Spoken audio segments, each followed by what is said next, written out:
So a good conversation I had with one of you guys earlier is, if you know that you're thinking about wanting to implement something, ask yourself, am I near execution? Yes. Am I near to where I'm going to want to say now? Yes. Is that 3 weeks away? Yes. Then tell everybody now that 3 weeks away, you're probably going to be at execute. And then tell them what it is you want to see happen, so that they have a chance to get to the same phase you're at when you're ready to say now.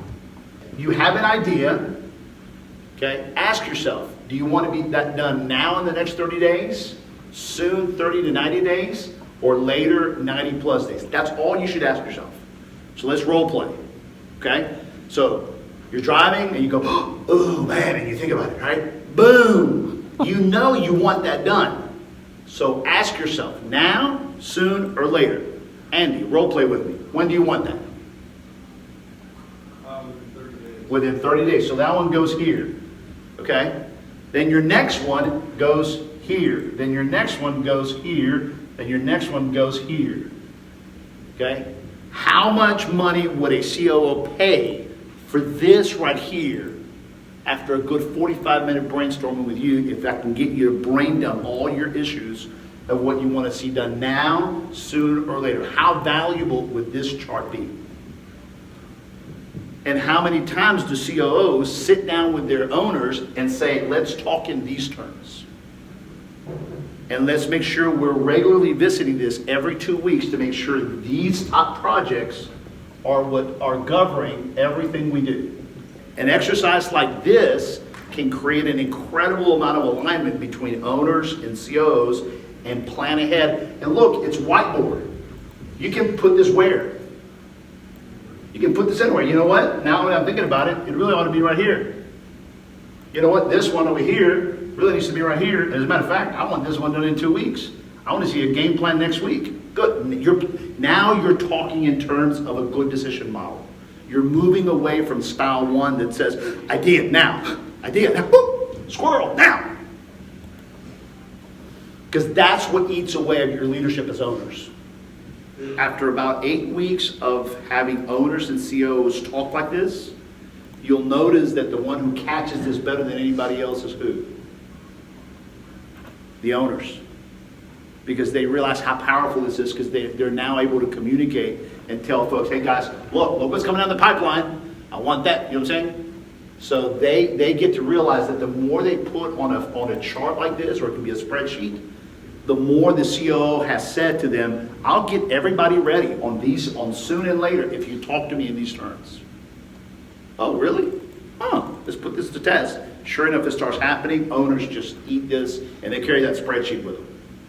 And that spreadsheet could be an actual spreadsheet or a tick sheet, or it could be, sticky pat. You know what I'm saying? It's just there's 3 columns somewhere.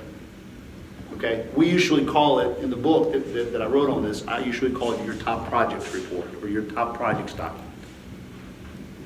Okay, all right. So let's match them up real quickly. Your D personality is the one that does this. Easy to figure it out, right? All right. Your I personality, okay, is the ones that, your D and your I tend to be the ones that use this style.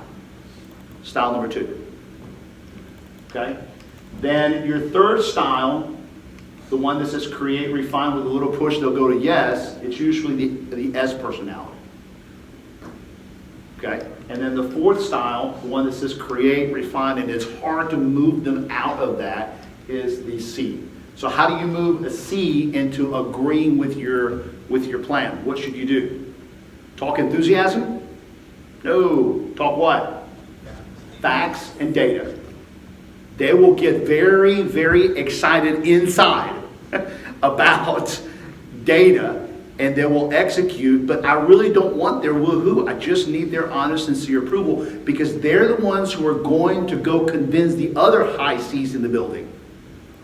And when you can get one high C to calmly, introvertedly stare, but yet agree, you send them to go talk to all the other high C's and explain why it makes sense on paper.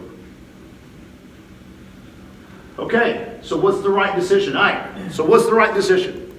What's the right style? Anybody want to take a guess at it? Is it 1, 2, 3, 4? Is it 1, 3, 2, 4? Is it 1, 4? Which one is it? Huh? 1, 2, 3, 4. Yes, the answer is 1, 2, 3, 4. You create ideas, you advance them, you refine them, you have a back and forth fight for debates between refining and advancing, and then you move to execute. Okay, this is called the Z model because it looks like a Z. So if you look it up online, it's called the Z model of learning, the Z model of communication, the Z model of decision making. And it spells care, which is what I love about it, because it helps you care about people's ideas. Okay, so it's got an incredible amount of multi-platform usages: morale, engagement, communication, decision making, leadership style. Very powerful tool. It takes time, but just like in any sport, it takes practice for you to get really good at it. Well, don't give it up. I may not like his idea, okay, and I agree with him that that idea sucks, but I cannot let him refine his idea until I encourage him to do what? Advance. So it's being aware, and everybody participates in facilitating and catching each other. The top ones tend to be DC. The middle managers tend to be DI. Okay? Frontline supervisors and frontliners tend to be SCs. It's not a rule, but by and large, you can even go read on Gallup how that's the case. Most introverts find their way to the frontliners. Most extroverts make their way up the chain of command.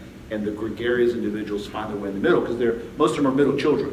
And so they're good at connecting big brothers to little brothers. And so, you know, it's interesting how it works. Right, yeah. When you get to level 5 management, everybody in the room has learned how to adapt a style that doesn't necessarily favor them. They're just more objective and more professional about decision making. They're more objective about decisions. It's business, not personal. Here's an exercise. You want to help folks be real humble? Okay? Sit them across each other for 3 minutes and tell one of them to come up with the wildest, craziest ideas and have the other one do nothing but advance and write them down. And then have everybody that was listening get up and explain the ideas that they heard as though it was their own. That's humility. And that's an exercise our logic teacher taught me in high school.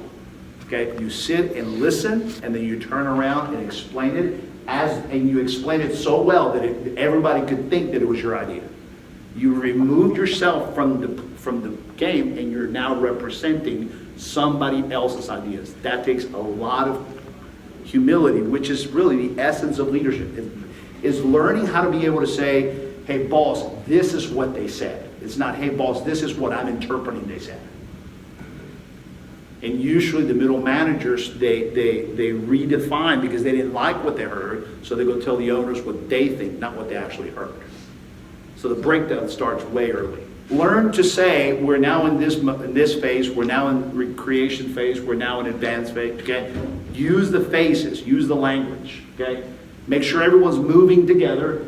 Respect the process. Don't just let the urgency of the issue drive everything. Let the urgency of the process, let the consistency of the process govern the urgency of the decision. Support the decision, improve presenting, okay?